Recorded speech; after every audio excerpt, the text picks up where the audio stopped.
उसके बदले बादशाह अकबर उनको कुछ इनाम भी देते थे। ऑटोमन एम्पायर के अंदर भी हमें एक मार्शल स्पोर्ट नज़र आता है जिस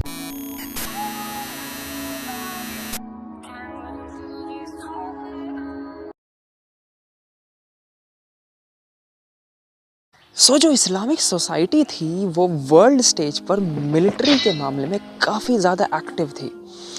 जब कोई सोसाइटी मिलिटरीली एक्टिव होती है तो उसके अंदर invasions, defence and martial arts जैसी चीज़ें बहुत ज़्यादा इन्वॉल्व हो जाती हैं।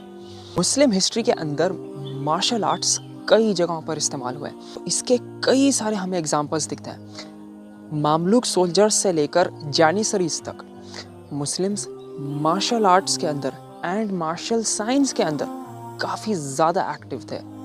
ये कोई सरप्राइज़ नहीं होना चाहिए कि मुस्लिम्स ने अपने खुद के भी बहुत से मार्शल आर्ट टेक्निक्स डेवलप किए होंगे।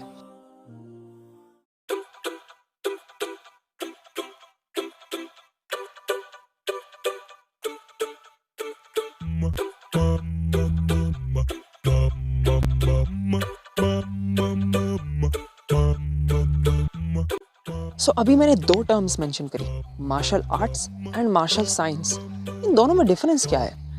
अगर हम मार्शल आर्ट्स की बात करें तो आर्ट्स अपने आप में ही एक ऐसे सब्जेक्ट के ग्रुप को कहते हैं जो विजुअल, ऑडिटरी एंड परफॉर्मेंस को एनालाइज करना, उनको अप्रिशिएट करना एंड उनको क्रिएट करना सीखते हैं। ऑन दी अदर हैंड अगर हम साइंस की बात करें तो साइंस ऐसे ग्रुप ऑफ सब्जेक्ट्स को कहते हैं जो अपने आसपास की दुनिया को ऑब्जर्व, एक्सपेरिमेंट एंड एनालाइज करके एक कंक्लूजन निकालते हैं और उसको स्टडी करते हैं।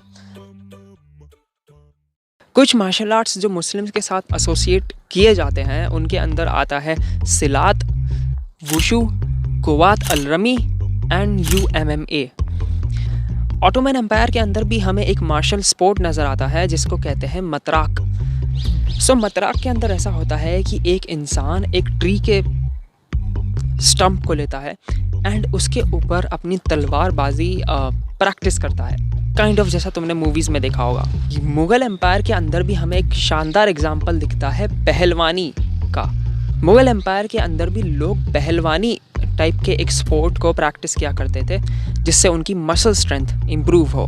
पहलवानी जो स्पोर्ट था वो इंडिया के मल्ला युद्धा एंड पर्शिया के वर्जिश बस्तानी का मिक्स कहा जाता है उसको। उसके अलावा भी जो बादशाह अकबर थे उनके दरबार के अंदर इंडिया के कोने कोने से अलग अलग फाइटर्स आते थे जो उनको अपना मार्शल आर्ट्स का थोड़ा स्टाइल डेमोन्स्ट्रेट करके दिखाते थे एंड उसके बदले बादशाह अकबर उनको कुछ इनाम भी देते थे।